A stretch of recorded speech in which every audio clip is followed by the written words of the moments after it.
सिंगाजी महाराज के। आज मेरे साथ मेरे पुराने साथी, मेरे मित्र, 7वीं लोकसभा में हम साथ साथ थे, सुभाष यादव जी के पुत्र और हमारे प्रदेश के वरिष्ठ नेता, हमारे प्रदेश के भूतपूर्व अध्यक्ष अरुण यादव जी, हमारे पर्यवेक्षक यहाँ के प्रभारी मुकेश नायक जी, राजकुमार पटेल जी, हमारे बिजली विभाग के भूतपूर्व मंत्री प्रियव्रत सिंह जी। यह लिखा हुआ है ये ठाकुर सुरेंद्र सिंह। मैं सोच रहा था ये कौन है ठाकुर सुरेंद्र सिंह, ये तो शेरा है, शेरा।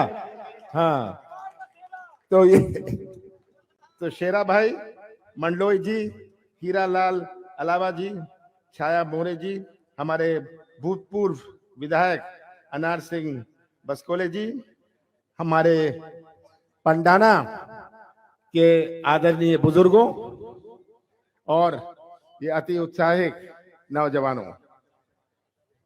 आज वाल्मीकि जयंती है।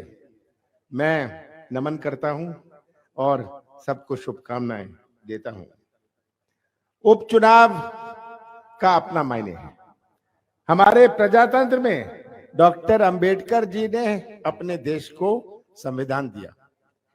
इस संविधान में प्रावधान है कि चुनाव होंगे, लोकसभा का, विधानसभा का, जिला परिषद का, जनपद का, नगर पालिका का, नगर निगम। ये सब हमारे प्रजातंत्र का त्योहार है, पर उपचुनाव भी एक त्योहार है। उपचुनाव को मामूली मत मानिएगा। मैं पंडाना आके सुन रहा था पानी की समस्या, वो तो आप भुगत रहे हैं, मैं उसके बारे में क्या बोलूं। बेरोजगारी की, ये उपेक्षित क्षेत्र, कितनी बातें मैंने सुनी, मैं आपको क्या समझाऊंगा, आप मुझे समझाएंगे। तो आज के दिन ये उपचुनाव का मायने क्या है। शिवराज सिंह जी तो आएंगे, आते रहते हैं, और शिवराज सिंह के बारे में मैं क्या कहूं। मुझे तो ताज्जुब है कि 22,000 घोषणाएं कर ली 15 साल में, 22,000, और अब फिर से आएंगे, घोषणाएं करेंगे, आश्वासन देंगे। अरे भाई, माफी तो मांग लो कि धोखा दिया। माफी मांग लेना, धोखा दिया, शायद आपकी बात लोग मान जाएं। तो इस उपचुनाव में आपको संदेश देना है कि पंडाना के लोग गरीब हैं, भोले भाले हैं, पर बेवकूफ और मूर्ख नहीं है। ये समझते हैं, ये सच्चाई समझते हैं। ये उपेक्षित पंडाना 15 साल और उसके बाद 2 साल 17 साल में कहां है। ये आपको संदेश देना है, आपको मोदी जी को संदेश देना। कितनी लंबी चौड़ी बातें मोदी जी कहते थे, 2 करोड़ नौजवान को रोजगार मिलेगा, याद है। और जब किसानों को 50% नफा होगा, क्या क्या बातें नहीं कही। 15 लाख रुपए, ये सब बातें कही मोदी जी ने। एक तो है एक्टर, कौन, शिवराज जी, और दूसरे हैं डायरेक्टर। तो ये एक्टर और डायरेक्टर की जोड़ी आप पहचान लीजिए, बड़ी अच्छी डायरेक्शन कर सकते हैं। 2019 के चुनाव में मोदी जी ने, 19 के चुनाव में, ये तो 2014 में कहा था 15 लाख, 2019 के चुनाव में नौजवानों की बात नहीं करी, किसानों की बात नहीं करी, 15 लाख की बात करी नहीं करी, राष्ट्रवाद की बात करी, पाकिस्तान की बात करी।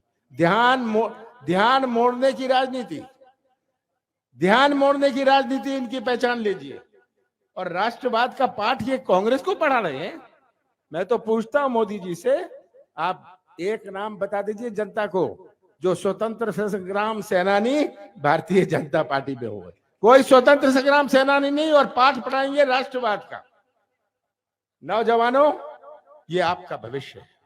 बुजुर्गों जो बैठे हैं, इन्होंने तो अपना जीवन काट लिया, इनकी दुनिया दूसरी थी, इनकी दुनिया अलग थी।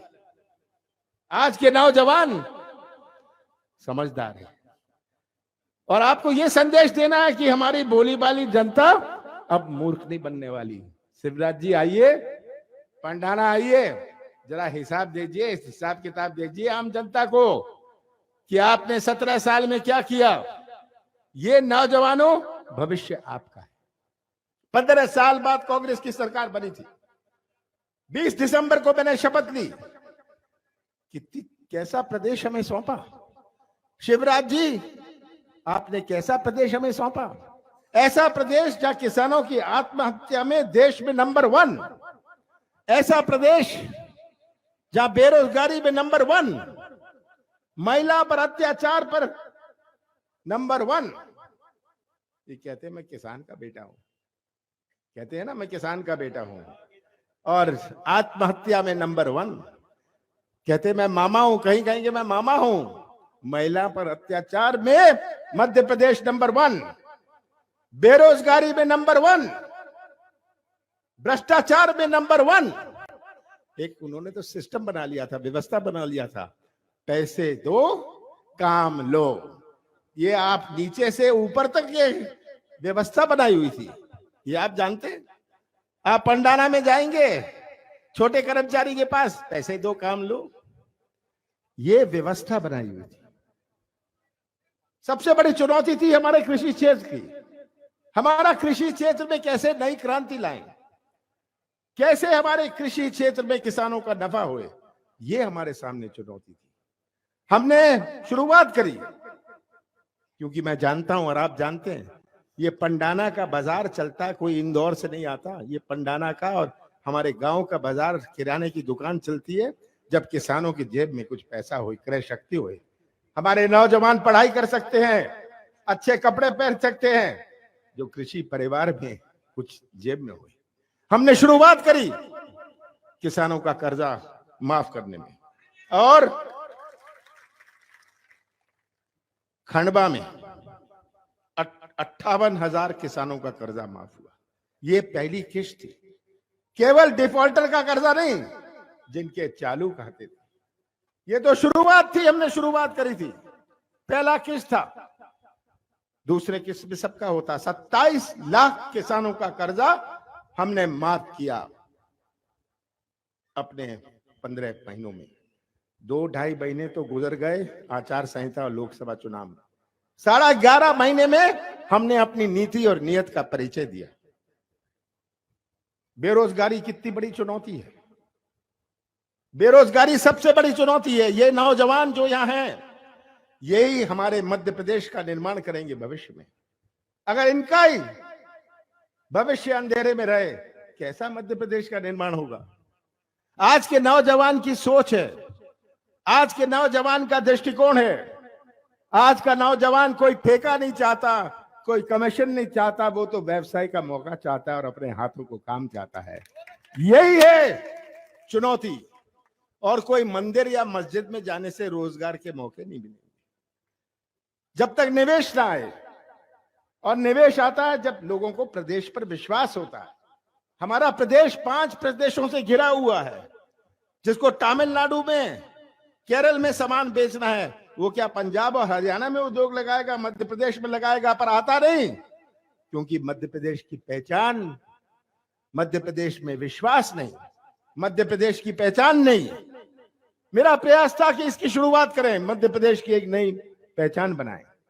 ये जो बड़े बड़े ठेके दे देते हैं, बिचौलिए पैसे खा लेते हैं। हमारे नौजवानों को जो ये योजनाएं होती हैं, ठेके होते हैं, गाड़ी चलाने का, उनकी गाड़ी लग जाए, उनका कोई ट्रैक्टर लग जाए, इसका मौका नहीं मिलता, बिचौलिए ले जाते हैं। ये तो व्यवस्था बनाई थी इन्होंने। तो ये आज सबसे बड़ी चुनौती मैं कहता हूं। मैंने कहा कि हम मध्य प्रदेश की नई पहचान बनाएंगे।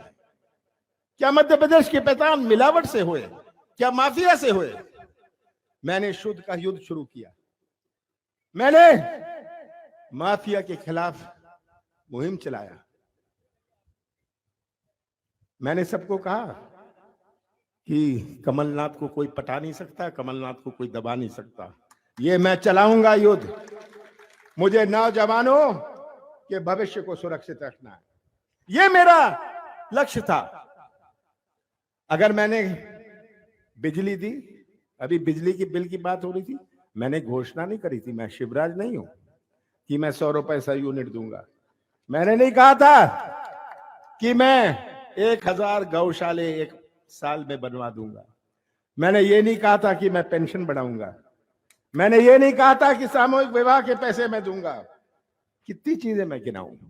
और शिवराज जी कहते हैं कमलनाथ मुझे हिसाब दे कि उनके 15 महीने में क्या हुआ। शिवराज जी आ जाइए, आप अपने 17 साल का हिसाब दीजिए। कमलनाथ आपको 15 महीने का हिसाब देते हैं। जनता तय कर लीजिए, किसी भी मंच पर आ जाइए, पंडाना के मंच पर आना है वहां आ जाइए, खंडवा के मंच पे आना है वहां आ जाइए। आपकी कलाकारी बहुत हो गई। आज तो हमारे शिवराज सिंह जी हमारा भटकता हुआ नौजवान नहीं देख सकते, उनकी आंखें नहीं चलती, उनकी आंखें नहीं चलती। किसान की पुकार नहीं समझते, पानी नहीं है, खाद खाद नहीं मिलता, बीज नहीं मिलता, महंगाई है, कितनी महंगाई। उनके कान नहीं चलते, मुंह नहीं उनका कान नहीं चलता, आंख नहीं चलती, मुंह बहुत चलता है। कुछ भी बुलवा लो उन्हें, जहां नदी नाई भी होए बोलो पुल बना दूंगा मैं, बोले पुल बना दूंगा मैं। ये शिवराज सिंह जी को पहचान लीजिए। अब तो समय आ गया, 2 तारीख को जब गिनती होगी तो शिवराज जी कुर्सी बचा लीजिएगा। अब तो प्रदेश थक गया है, प्रदेश थक गया आपकी घोषणाओं से, आपकी कलाकारी से। तो मुझे पूरा विश्वास है ये तस्वीर आप अपने सामने रखेंगे। हाँ, मोदी जी को कहिए दुगनी आय तो 50%। आज तो किसान पिट रहा है। मैं जब मुख्यमंत्री था मैंने ये प्रयास किया कि सोयाबीन के किसानों को सही मूल्य बने। मिला था। मक्का 2100 में बिका। अभी मैं आ रहा हूं, कहां से, बागली से, पूजापुरा से। 2100 में बिका, आज 1100 में बेच रहे हैं, 1000 रुपए में बेच रहे हैं। ये आज हालात है। और हमारे प्रदेश का 75% अर्थव्यवस्था हमारे कृषि क्षेत्र पर आधारित है। ये आज तस्वीर आपके सामने है। 27 के बाद यहां कोई पंडाल नहीं रहेगा, ये बैनर और झंडे नहीं रहेंगे, पर 27 के बाद हमारे नौजवानों का भविष्य तो रहेगा। और जो आप बटन दबाएंगे, जो आप 30 तारीख को बटन दबाएंगे, आप राजनारायण और कांग्रेस का बटन तो दबाएंगे, पर याद रखिएगा भविष्य को सुरक्षित रखने का बटन दबाएंगे। ये सबसे महत्वपूर्ण फैसला है और यही फैसला आपको करना है। मुझे पूरा विश्वास है कि आप अपने भविष्य को सुरक्षित रखिएगा। कमलनाथ की बात, कमलनाथ का साथ मत दीजिएगा, कांग्रेस का साथ मत दीजिएगा, पर सच्चाई का साथ दीजिएगा। सच्चाई तस्वीर सामने रख के सच्चाई का साथ दीजिएगा।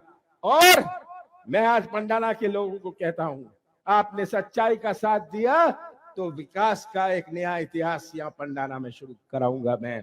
ये मुझे पूरा विश्वास है कि आप सब ये साथ देंगे, सच्चाई का साथ देंगे, भविष्य को सुरक्षित रखेंगे। आप सबका बहुत बहुत धन्यवाद।